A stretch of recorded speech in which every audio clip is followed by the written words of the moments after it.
What's going on, guys? It's me, Papi Platano, and I am the guy who chose this show this week. We also have the historian, Strap Facts John, and the host of the show, the notorious D.O.M. Boom! Hi, guys. Gross. Hello.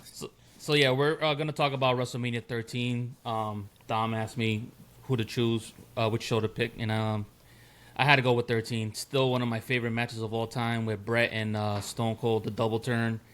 And of course, once you said Sid's in it, your boy, him, the man, I had to go watch.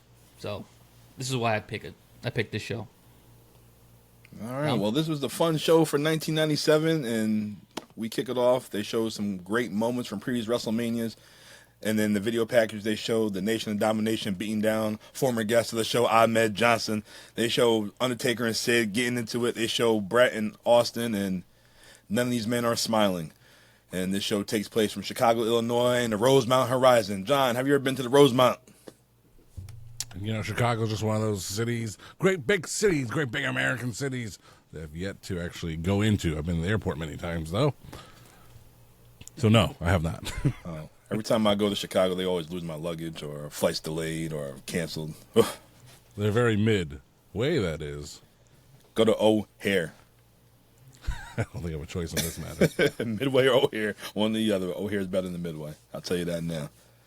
But all right, we got Vince McMahon, Jerry the King Lawler, and good old JR on commentary. And then we're going to kick it off with the Godwins and Hillbilly Jim taking on the Headbangers, Doug Furnas and Phil LaFon, and the new Blackjacks, Barry Windham, and was he just Bradshaw or Justin Hawk Bradshaw at the time? I think he was just Blackjack Bradshaw. Blackjack Bradshaw. I was okay. Yeah, so this is a Fatal Four-Way Elimination, and whoever wins this, the next night they'll go on to take on the winners of the tag team champions of Owen Hart and the British Bulldog at the time. And they show original content from back in 1975 of the OG Blackjacks, Blackjack, Windham, and Mulligan. I'm glad you mentioned that, because I was shocked. you want to know why I'm glad you mentioned that, Dom? Why is that? Because think about that. 1997 to 1975. You know what that's equivalent to today? Almost is watching them putting something on TV right now from 2003. That's crazy. That is crazy. It's sad. It's so sad. Oh my God, those Blackjacks are so old. Well, so is Crash Holly, because he was still alive in 2003, maybe. But there's no HD then either. The black ring mats were very shiny because they were brand new in 2002. But man, that's scary news to us people of our generation, our big generation, that can withstand all sorts of terrible things and terrible technologies, terrible other things. But I digress. All right. Well, we see the new Blackjacks backstage, and they're saying they're going to be the new tag team champions and that they're going to be riding again. Well, that was short-lived. Well, the Blackjacks get in the ring. They start whooping ass. And I like long story short, man. They didn't even get to the theme music. All of a sudden, they have to stop it because they're already beating ass. Yep. Long story short, the Blackjacks and Furnas and LaFon, they were getting to outside the ring, and Bradshaw got disqualified by pushing the ref. Typical Bradshaw. And I don't know what happened to Furnas and LaFon. Did they get counted out? They got counted out because they were battling with the Blackjacks. Do you remember them? Were you watching this as a kid at that time? Yeah. I don't know why. I don't remember Furnas and LaFon at all. No one does. But it's like it's almost the equivalent of like today, and that's why Vince McMahon or the WWE had such antiquated theories about wrestlers that didn't start in WWE. Because these guys were they made an impression in ECW, so they stopped there first. But they were originally from Japan. They're obviously American wrestlers, or Canadian North American wrestlers. But they had that, like today, you'd hear legends from Japan. It's like unless you're paying attention to the internet and the sheets, you don't know anyone from New Japan or anyone from anyone in Japan, and don't even bother giving them a name You know, like, man, Tanahashi was the John Cena of New Japan. The Tana who? You know, it's like, yeah, that's exactly what you hear. I know Tanahashi is a Japanese guy, but just say, like, you know, Gallows and Anderson as part of the Bullet Club over there, or, you know, Prince Albert when he was Giant Bernard over there, and they become great big American stars, and they bring them back to the States, and you're like, what? What are these losers doing here? You know, they're not impressive. They had a big reputation in Japan, but they're nothing here. So Furnas and LaFon were almost like the Steiner brothers in that sense. They had a great reputation of being great workers. So, but as a kid, I didn't care about any of that. They just looked boring and didn't do anything. They had no personality. So, no cult, no nothing. So watching it back here in this match, I was hoping to get to watch it with new eyes and say, hey, maybe these guys were better than I thought, because I would just skip past their stuff or just not watch it. And this was not one of their matches to showcase them. Not this time for Furnas and LaFon, unfortunately. So yeah, I was disappointed. I was a little disappointed in that, because I'm like, who are these guys? Like, I really wanted to like sit there and study these guys, and they said they were like one of the most technically sound tag teams at that time, but I didn't see anything. I really didn't get it. And I didn't get an opportunity to like truly like be invested with them. And as a young fan at that time, how the hell am I going to be invested if I don't see enough of you? So well, it was a bad, I don't know, bad run for WWE, I guess. The company didn't see anything in them, therefore they didn't give them anything to show. But hey, it's this is the tag team division in WWE at the time, and even on SmackDown recently. You know, they had a number one contendership with Pretty Deadly and I don't fucking remember. Pretty Deadly, Humberto and Angel Garza and the Motor City Machine Guns. Garza and Machine Guns. I was like, who the hell are the champs? And it's DIY. I just watched Raw. I was like, oh, the War Raiders. Okay, they're the champs. And everyone else, but DIY. I was like, oh yeah, shit. Oh, well. Tag teams definitely haven't reached a heyday since that WrestleMania main event with the Usos and Kevin and Sammy. No. You would think with like a team like the New Day and just like Kofi and Woods. Jesus. Yeah, Woods. Not Jesus, they would Woods. They would still be able to keep the tag team scene up, but man, it's like another thing, man. WWE is just not focusing on them right now. And they're good teams, but the War Raiders needed that run anyway. They've been miscast for a while. Granted, the injuries hurt them too. So it's like, why aren't the War Raiders more over? It's because they're ugly people. Who wants to watch ugly people? It's like they're not saying they're not talented. You know, fucking War Machine. Very impressive, Hanson. Very impressive. But they ain't cosmetically pleasing. No, Jay Briscoe. Ooh. Oh, man. Rest in peace, man. All right, so back to this Fatal Four-Way Elimination Match. We're still on this shit? Yeah, we still got the Headbangers and the Goblins in the ring. We're breaking the format here. Yeah, the Headbangers at this time, Mosh and Thrasher, we call them punk rockers. Yeah, that was they were basically like that. They're Headbangers. Yeah. Whatever you want to call them. But they got the Rock, not Dwayne Johnson shirts. They got like the rocker shirts on and the skirts and the high boots. You're telling me you didn't go to high school with some of these guys? I don't know, you get picked on. You wear them. The guy who designed that T-shirt, that sweater Abel's wearing, that's what he told me. He's like, hey, man, I've been staring at your face all week. I was like, huh? It's like, I made your T-shirt. I was like, oh, well, thank you. By the way, you still owe me a pen from 10th grade. Woo! Mason J. Donnie. Yep, and the Godwins, that's your hog farmers, your pig farmers. And someone forgot his yellow T-shirt today. Henry Godwin. Yeah, but all right, back to this match. The Headbangers win with the top rope diving skirt in the face. I don't know what you call it. The seated senton, Michael Cole. Yeah, basically. Oh Lord, I never liked the Headbangers. I didn't know what they call it. I never liked the Headbangers whatsoever. Because you wasn't part of that grunge movement. You weren't against the man. I went, before I came into London, I was in West Haven, so I seen all this stuff. So that kind of group of kids, I was around. They're decent guys, but No, I mean, that was Not my was cup of tea, definitely though. The clothes. style in middle school Yeah. for me. For some of the other folks in school, I remember this one crazy cat. He's not crazy, and he's not a cat.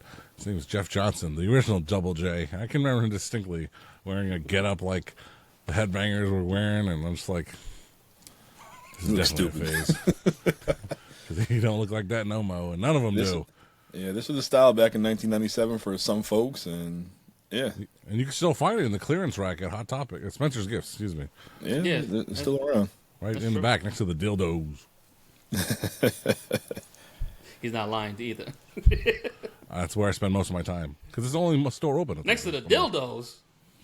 I think I've done this bit before. All right, next segment. The Honky Tonk Man, the longest reigning Intercontinental Champion of all Oh, time. wait. Before we end that segment. So there was a big hog in the ring. Henry, oh God. Yep. I thought All Flash right. Funk was making his debut. Oh. All right. Segment over. All right, so we got the longest reigning Intercontinental Champion of all time, the Honky Tonk Man. He's in the ring, and they show Captain Lou Albano dancing the Honky's theme song.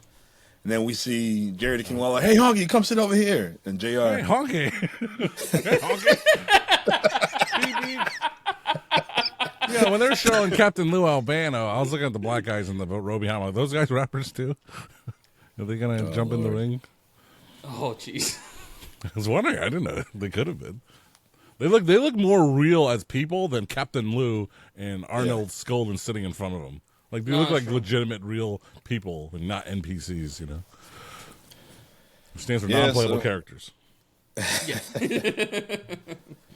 yeah, so the King told Honky, come sit down over here. And JR said, oh, what are you guys, cousins or something? JR with his little one-liners, because if you guys know, Honky is the King's cousin.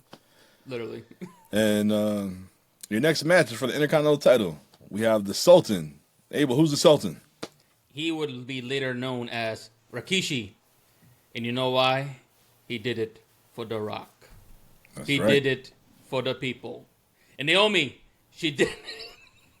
I love how they brought that story back too. So it's different, but it's what's old is new again. I just find it funny. Junior, Rikishi, whatever you want to call him, he tweeted out maybe like 2 weeks ago that Naomi's the greatest wrestler alive right now, female wrestler alive right now. And next thing you know, she says what he says. Oh, I did it for, you ungrateful bitch. B. I love Naomi, man. And maybe this is something we haven't seen from her in forever. If she's never been a heel, has she? She's always been that baby face. She was a heel. Team Bad. I don't count. John She doesn't wasn't count. She wasn't even a heel. She was still like a counts. baby face. It counts. It all counts. All right, let's get back on. Yeah, before we start talking about WrestleMania, let's bypass Naomi right now. All right, so we have the Sultan with the Iron Sheik and Bob Backlund taking on a young blue chipper named Rocky Maivia for the Intercontinental title. Platinum, who is Rocky Maivia? Rocky Maivia would be later known as the most electrifying man of all entertainment, the highest paid guy, the tribal chief, the high chief, the final boss. He is Dwayne The Rock Johnson.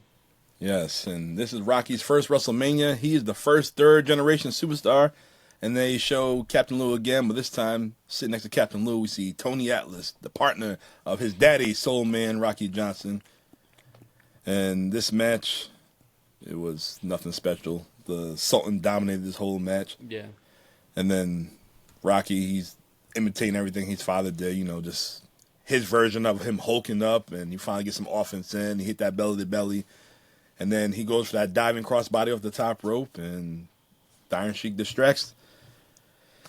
And, the Sultan kicks him with a super kick, pile driver, Rocky kicks out, and then Rocky Maivia, he wins the match with a roll-up. Nothing special whatsoever for this debut right here. The fans weren't really into this match. After the match, JR gets on, to get the microphone, talk to Rocky, and congratulations, Rocky. And then the Sultan just whoops ass. Yeah. And then he hits him with the title. The Sheik getting busy, puts him in the Cobra clutch, or not the camel clutch, excuse me. I wonder if Bob Backlund had like a no contact clause because he didn't get physical whatsoever at this time. I noticed that too. But wasn't Sheik the one that took the belt from Bob when before the title transitioned to Hogan? If I believe correctly. Yeah, I think Sheik was the one that actually took the WWF championship from Bob, and then Everything's Hogan. full circle.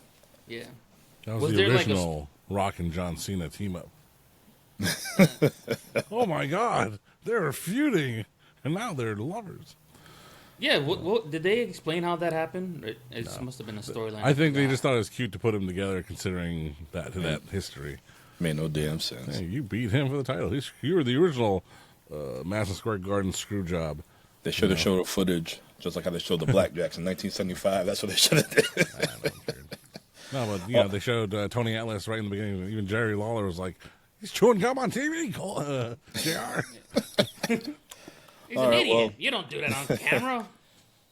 Well, they're beating up Rocky.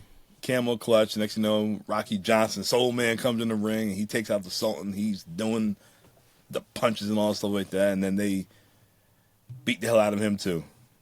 And next you know, Sheik took that Iranian flag and hit him right over the back, and yeah, they rip his shirt off. The Rock gets back up and they take out the Sultan. Body slam the Sheik. Rocky slams Maivia slams too many damn rocks. Maivia slammed the Sultan. Johnson, Soul Man, he slams the Sheik, and they both do that damn Soul Man punch, whatever you want to do. That shit's terrible. That shit was terrible at the time. I see why Rocky didn't get over it. And that damn drop kick Rock was throwing, that shit was horrible. It's crazy. There's no like Okada style drop kicks. That shit was terrible. Yeah, when I say drop kick. At home, I like to clap because that's what they would do when they give the drop kick. Like, here he goes. Yeah. And you see the Rocky Maivia doing his lame ass drop kicks. So. It was terrible. I'm glad he don't throw a drop kick anymore. But just look. You know how the Rock. We all know how the Rock wrestles. How he evolved and became who he was. This is create a wrestler and name him what you want style. Offense. God, it was terrible. Ugh. He's like he's really pulling his punches, and it's just so generic. No wonder they hated him, But hey, it's just kind of like New Japan and the Young Boys. They just have to wear their black tights and wrestle, and only use 2 submission moves: a Boston Crab and a sleeper. I don't know. Keep it simple, stupid. It's kind of good though because it teaches you how to become a better wrestler if you're just stuck to two sets of moves, and then you're like, all right, now how do I evolve? I can add one move here, then add one move there. Yeah, they don't train them like that nowadays, especially in NXT, where you have a young upstart using the end of days as a finisher. Oh, here we go. What's complicated?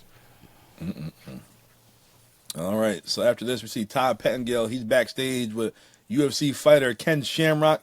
Ken Shamrock's going to be your special guest referee for the Bret Hart and Stone Cold Steve Austin submission match. And then they show a video package of Billy Gunn challenging Ken Shamrock. And he said he didn't want to hurt Billy Gunn, that he just wanted to let the people know that who he was. And you see him like suplexing him, dumped him on the side basically. Billy got up and then he did that little roll up, which turned into the ankle lock, which I used to love that Ken Shamrock used to do. That shit pretty dope. And he said that Bret Hart and Stone Cold Steve Austin will not intimidate him because he knows all about submissions. Man. Ken was looking jacked back then, man. Yeah, he was. He was ripped. Did he ever get into the ring with Bret? Or did Bret hurt his foot around this time? He wrestled Bret. Yeah, I'm pretty sure. I'm not saying it was a blow-away match or anything, but he did wrestle Bret. Because Bret Hart tapped out. But the referee wasn't looking. Ooh.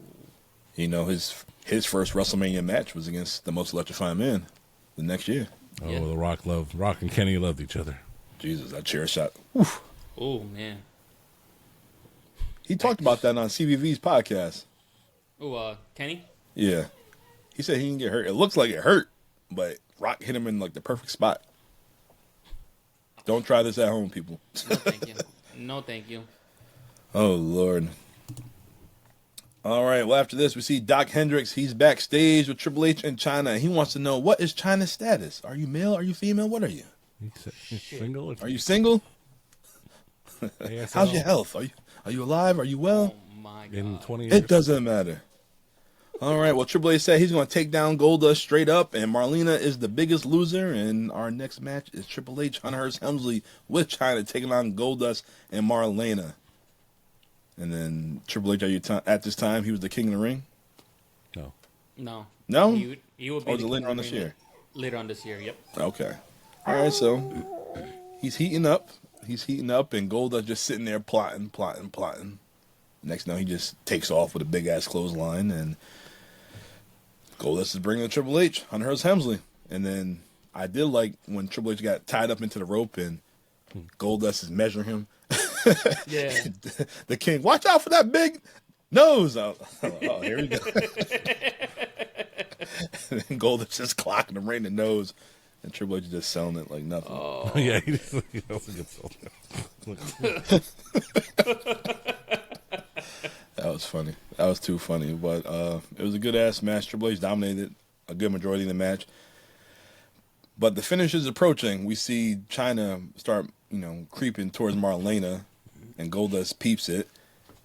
Goldust picks her up on a ring apron. Triple H with the big knee to the back, or the high knee to the back, and Marlena goes flying right into China's arms, and she gets ragdoll. Yeah.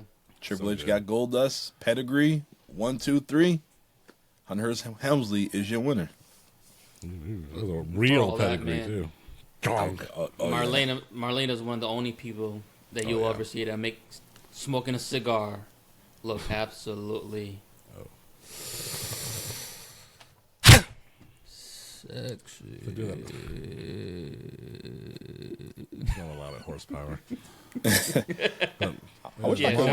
Marlena's legacy is anything, it's selling China's bear hug maneuver. Oh, man. Yeah.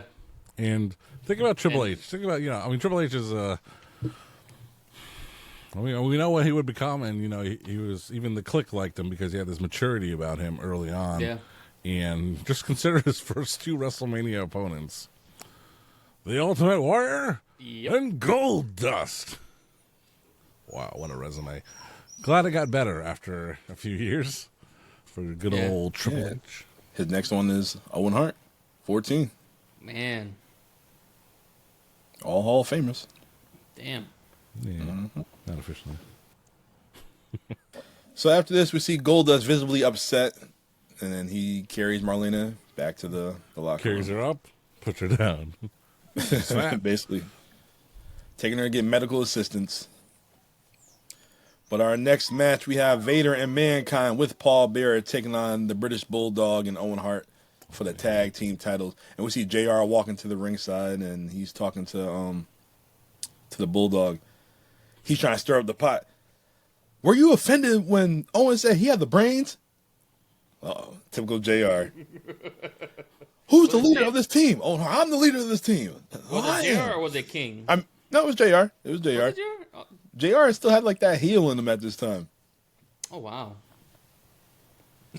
I don't really remember that part. I don't know why. He got that heel in him. Got that dog in him. I like that. I'm not going to lie. I like when JR is like that. JR was stirring up the pot because this was feisty. This was after Diesel and Fake Razor. Oh, yeah.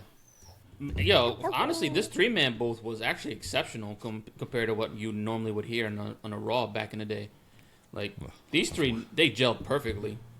So 1997 was awesome. If Bret didn't get screwed the way he did, maybe things would have changed. But, man, JR the King and fucking Vince, that was a great combo. I agree. Like John said, 97 was the best year of wrestling. You want to start watching wrestling, start from 1997. It picks up. Yeah, it's incredible. From the Rumble all the way through, it's incredible.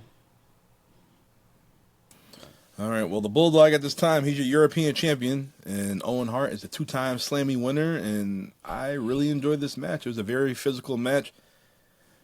One thing I didn't like with Vader in his career that everybody was able to pick Vader up like nothing. That man would take a bump, like, yo, stay off your feet. Or stay on your feet, excuse me.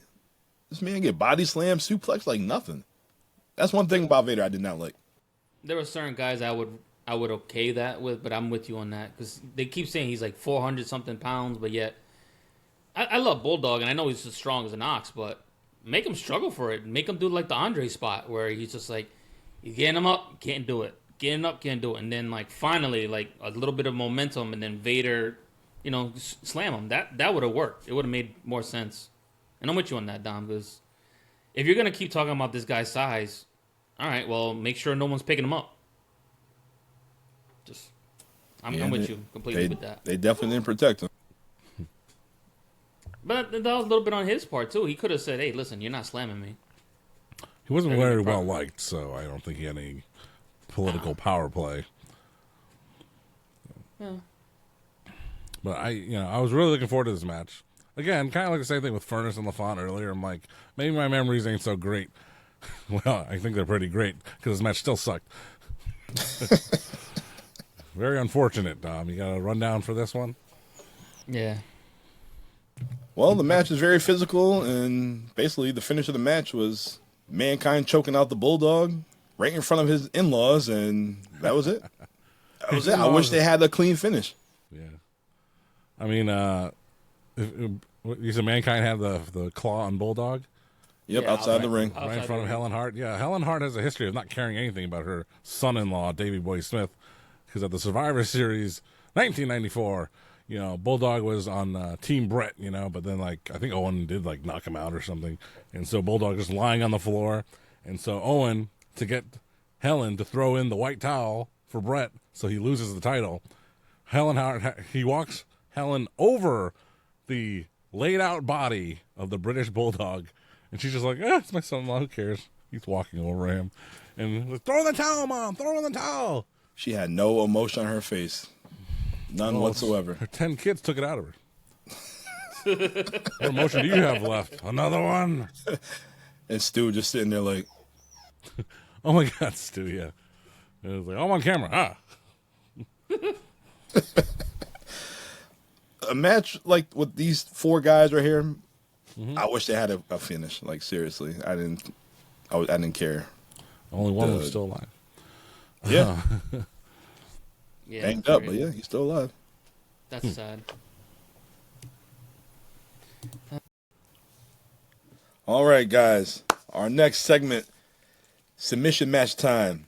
They show a video package. Bret the Hitman Hart. He's at the pinnacle of the WWF. He's the world heavyweight champion. And then they show how he keeps getting screwed by the WWF. He's getting screwed by Shawn Michaels, getting screwed by Stone Cold Steve Austin. You see him pushing Vince McMahon down. And then they show Stone Cold Steve Austin said ever since Bret came back after his hiatus from WrestleMania 12, all he does is cry. Stone Cold said Bret Hart, he could never lace his boots. So here we go. They had their first encounter at Survivor Series 1996 in Madison Square Garden. Now we're here at WrestleMania 13 in Chicago, Illinois. Special guest referees Ken Shamrock. Austin 316 on the entrance. The glass shatters. You know he's over at this time. Yeah. You see the Austin 316 signs in the crowd. Yeah. You see he has an entrance. Bret takes the glasses off, hands it to the fan. I'm not sure who he handed it to. I didn't really catch that. Was it his mom or was it one of these little kids in the front row? So his mom looks like a little kid. Is that what you're saying? It might have been. She didn't have no reactions. I don't know. I don't know if he gave it to his daughter or maybe it was another fan. His son Blake Balake. Blade. He used to write an article for WWF Magazine, and he's just a stupid kid in the crowd. He's probably, anyway. It doesn't matter. All right. Well, he takes the glasses off. He gets inside, and Austin brings it right to him. These guys, they're fighting. They're fighting through the crowd. They get back into the ring. Bret starts working on Austin's knee. Bret takes the chair. Bret grabs the ring bell, and the bell didn't come into play at this time. But that chair, oh yeah, he took that chair. He drove it right into Austin's leg, the back of the knee. He's going to Pillmanize Austin's leg, ankle, It didn't happen. Austin took that chair, wham, one time, wham, another time. Just like Joey Bell, Albert Bell. JR made that reference earlier. Definitely check it out. But these guys kept on fighting, and then one of the spots that I love to this day that people should bring back. Seth Rollins should maybe use that shit. The figure four spot in the corner. Yes. I So love that spot right there. You really think Seth should have that? If he's going to be upset and bitter and shit like that, why not? Ooh. Maybe. Why not? That'd be perfect for him. Or, now Drew McIntyre's too big to do that, so it would be perfect for like Seth Rollins. Yeah, someone like, well, they're about the same size. If you people don't realize that Seth Rollins is sneaky tall. He's like 6'4". You don't seem like it. Drew's probably like 6'8". No, Drew's 6'6", 6'5". Give it to Chad Gable for when he comes back from his There excursion. you go. It makes perfect sense for Gable. Yeah. Smaller, he can take advantage of the leg and all the stuff that he does. It reminds you so much of Kurt Angle. Yeah, he's probably be the perfect guy for that. But And he would really appreciate it because he says, "Thank you." All right, well, after the figure four, they get in the ring. Or Austin didn't tap at this time, but they keep on fighting, and Austin gets thrown in the barricade, and he's bloodied up. I was trying to see if it was a hard way or not, or if he bladed himself, but you couldn't see. It was pretty good. He hit that. They talked about that. That was like the perfect spot with Bret and Austin, because originally Vince just wanted him to pass out from the sharpshooter without any blood. But, yeah, him and Bret found a way to go zip without Hit it real well, because I couldn't find it. No. And Bret took the whole friggin' blame, if anything. Yep. That's what a leader does. You don't put your man, when you know you're trying to get somebody over, you take that and you put him over. You don't bury him. And that's why that's why I love Bret over Shawn. You little toy boy. Your boy toy. Well, Bret, he's pummeling Austin right now. Austin's busted open. And then Bret grabs a chair, hit him in the legs again. And then after this, like that blood, it just gushing and it just turns up Stone Cold. He flipped the switch and he's in the corner. He's stomping a mud hole in Bret's ass right now. And then Austin is choking Bret with the extension cord. Then that's when Bret grabs the ring bell, rings Austin's bell. It's sharpshooter time. Austin is fighting. He's fighting with the blood just running down his face.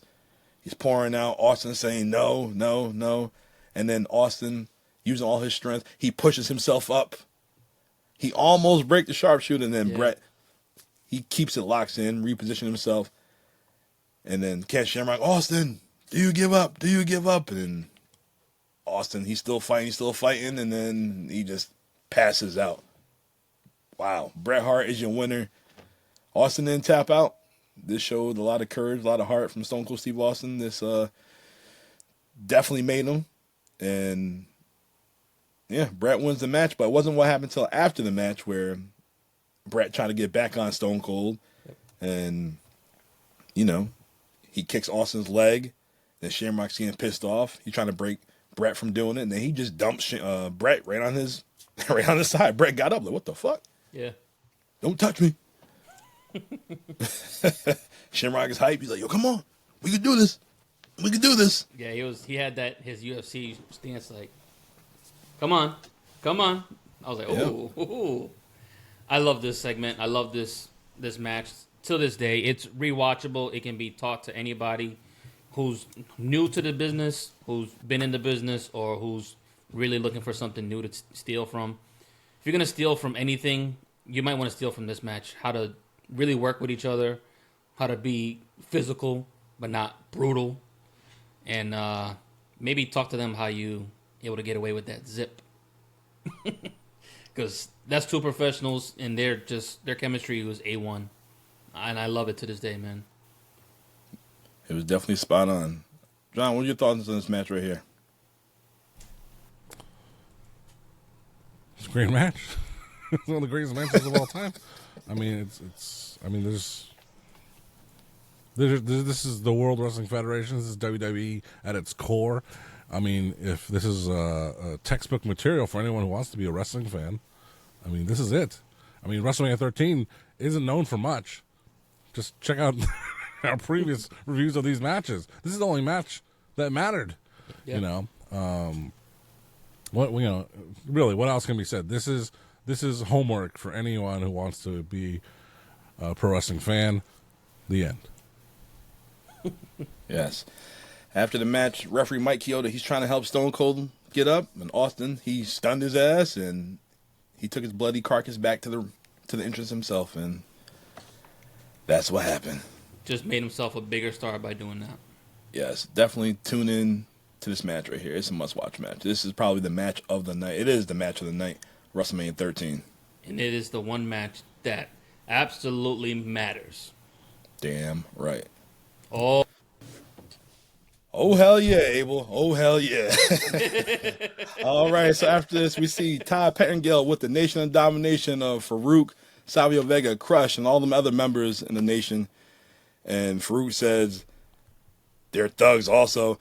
That colored boy, Ahmed Johnson, and the Road Warriors, you think I have the kitchen sink? Well, just wait and see. I'm so glad I watched that by myself. I'm like, uh-oh.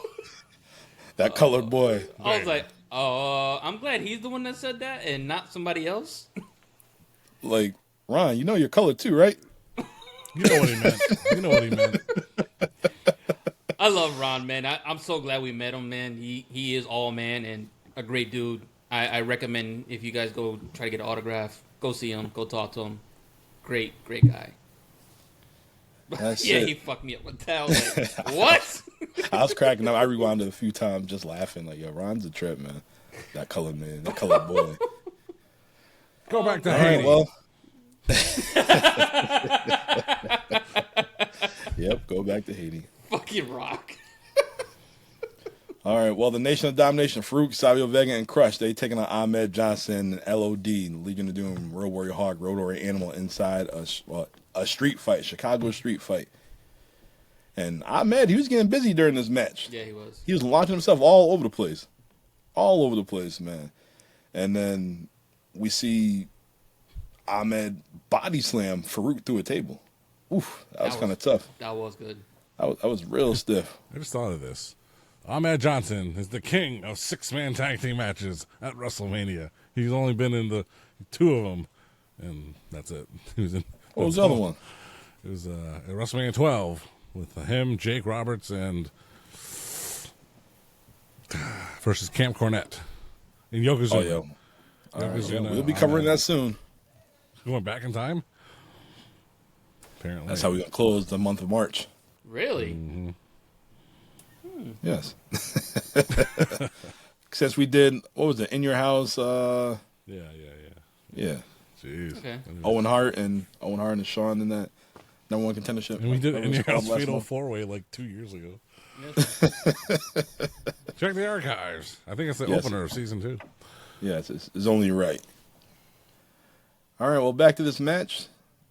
They got real physical. They doing a lot of stuff you can't see and you won't see on TV nowadays. They had a noose, and they was trying to hang Ahmed Johnson. Yeah, you can't do that. No, don't do that. Don't hang somebody, especially a black person, with a noose on national TV. I mean, granted, it was pay-per-view, but nope. Strap. You remember our interview with Ahmed? He would allow this, getting choked out by a noose. But you remember he said the reason why he left the WWF is because they were going to put a noose on him, and they had the DOA, like, drag his ass out with a noose. Oh. What difference does it make? Just because the white person was doing it? Yeah. Probably. Because of the connotation of these Aryan bicyclists, these Aryan motorcyclists versus, just someone he doesn't get along with personally, but not racially he's fine. Yeah. He said, in our interview, he said, yeah, my sister was on her last lap, and I want that last image of her to see me like this. Well, I hope she didn't watch WrestleMania 13 then. Oh man. If a bunch of people that are not my race killed me, that's racist. If a bunch of Asian folk attacking me in the night Those goddamn ninjas. What Mark did he Clip. do to Mark dishonor Clip. the family? Nah, Mark Clip on that one. Got you. Got it. No. No. Oh my God, that caught me. If we had theme music, it'd be like, and those ninjas tried to kill me. Dun-dun, dun-dun. Ninja. See, everything comes full circle. Oh man, I love this shit. Any highlights? Yeah, we already told you during the show. Oh, hell yeah. Oh. All right, well. Well, Farouk, he's choking out Hawk with the noose. And Ahmed Johnson, he's getting triple teamed by D'Lo Brown and the two rappers. And like I said, I just find it funny. Ahmed said, "Oh, you think D'Lo Brown could shoot on me?" Pause. Well, there's lots of gems that came out of that Ahmed Johnson interview. Yeah. You can find on YouTube, Spotify, and Apple Podcasts, wherever your podcast in video or audio form, or check out the It Doesn't Matter podcast interviewing the Pearl River powerhouse, Ahmed Johnson. I used to like this guy. I was just looking at him during this match, like, damn, this dude had the industrial elbow pads and knee pads, man. That shit's just crazy. That guy. Oh man. I mean, if he had just gotten a promo, like, if he really took like his promo seriously, he probably could have been champion at least multiple times. He had the look, he had the moveset. Basically, he was good. I think it's just a reliability issue. He was very Yeah. injury prone, unfortunately, and that's enough sometimes. And He looked- combine that with being known as a relatively stiff, unsafe worker, perhaps. Then you're not going to get very far. I feel like, honestly, if you can swap places, you put Obafemi right now at that point, that could have been Ahmed Johnson's spot right there. Same body type, same build, and the only difference is Oba's knows what he's doing. He's a little bit safer, so we could have basically had Obafemi back in the day, but He's timeless. he's timeless, yeah, like Storm. Timeless. Obafemi. That's right. All right. Well, the finish of the match, we see Crush. He takes the Doomsday device from LOD, and then Ahmed grabs a 2x4. Him and Animal or Hawk, I forgot who it was, and he gets basically clothesline. 1, 2, 3. LOD and Ahmed Johnson are your winners. And after the match, the rappers, they get the Doomsday device. Oof, yeah. And Ahmed took the chain off one of the PG-13, and he took the hat. He stomped on it. He put it on and stomped on it. You want to know the reason why Ahmed's hat was messed up in our interview? This is the reason why. He stepped on the hat. Oh, Lord.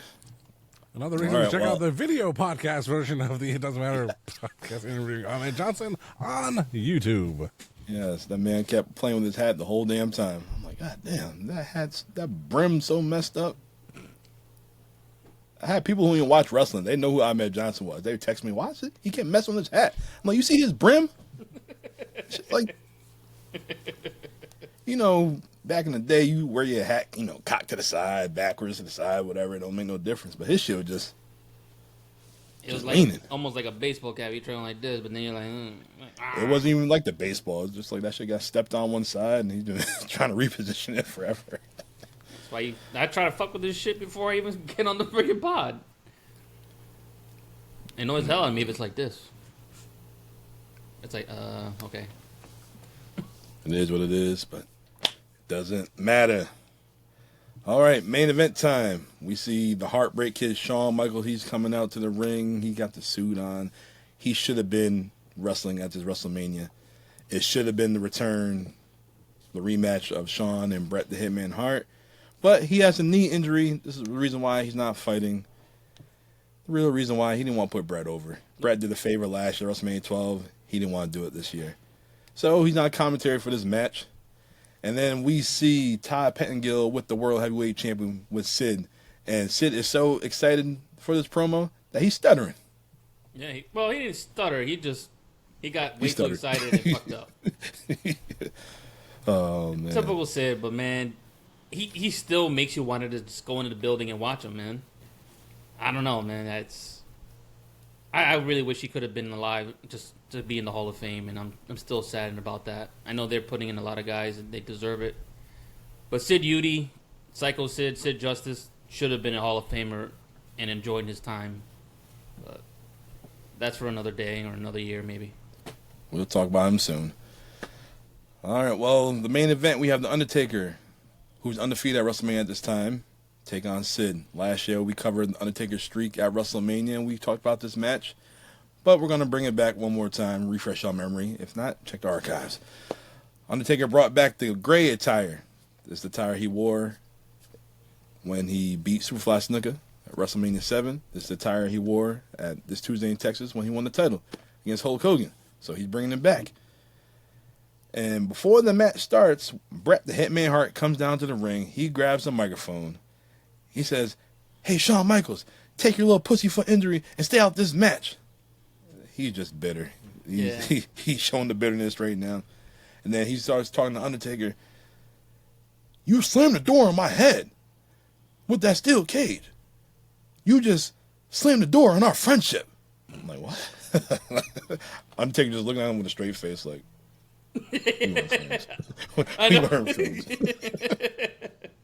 And then Sid, "You're a fraud and that I should be the world heavyweight champion." Everybody Sid knows that I'm the best there is, the best there was, and the best. Sid just clocks him. Power bomb. Sid gets on the microphone. "Take your whining ass back. Hop along, you cry baby."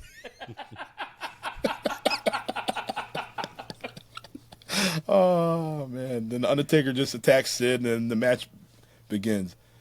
It was so funny rewatching this match. Like I said, we miss Sid. Sid is a big staple of this show right here. And then just Sid taking him to the Undertaker. He's trying to go for the pin. 1, 2. Taker kicks out. 1, 2. Taker kicks out. 1, 2. Taker kicks out. God damn it!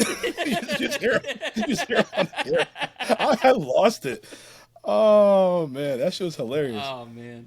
That shit was hilarious. If anybody who's a fan of Sid or even knows a family member that we can interview, at least get a moment just to relive Sid, I would love to have him on the him or her on the podcast, because that man, he's always been one of my favorites as a kid, and he still will be till the day I die.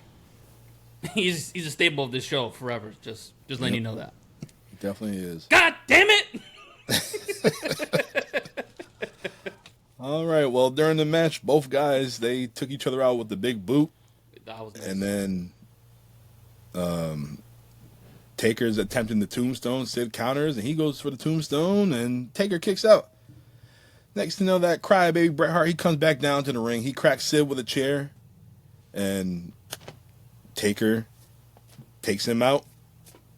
Sid goes in for the choke slam. He kicks out. Tombstone. Actually, no, Bret comes back out again, interferes, and yeah, that's when Taker, he gets the win with a tombstone. It was crazy. Bret had like a Mick Foley spot going on, just keep coming back out. I love this match because a lot of it, you never expected these two to have like such a good match, especially the size differences. There's no difference. It's like literally the same person.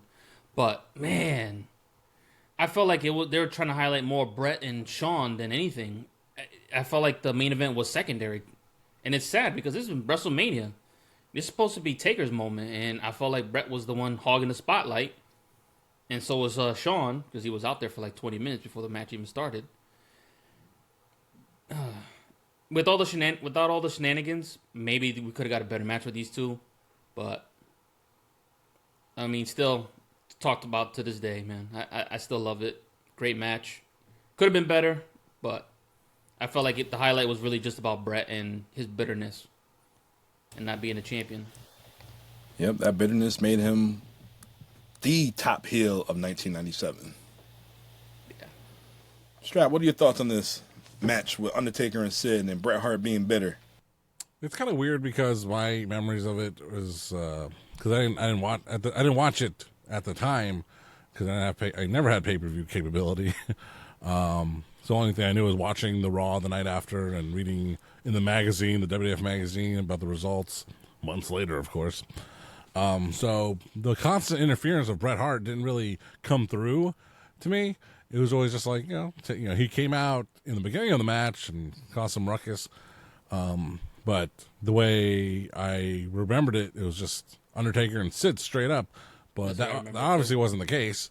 It was way more entertaining in retrospect, with Bret Hart constantly coming out, being a crowd, baby. But yeah, the whole show is just a weird WrestleMania. This is what happens when you make WrestleMania not special. This is it. A pay-per-view with 3 decent matches. Well, 1 great match, a really fun Chicago street fight, and the main event, not too bad, especially with a happy ending with the Undertaker. Even though he gave the reason why he wore the gray gloves, I still didn't really get it. It's like, okay, you just want to leave the gothic character and become the old gravedigger again, sure. But just and when you reflect, weird main event, but it gives us Sid Udy 2 WrestleMania main events to Phil Brooks none. So always a fun factoid right there. All right, well that's it for WrestleMania 13, guys. Does WrestleMania 13 matter? It matters for one match in particular. The submission match.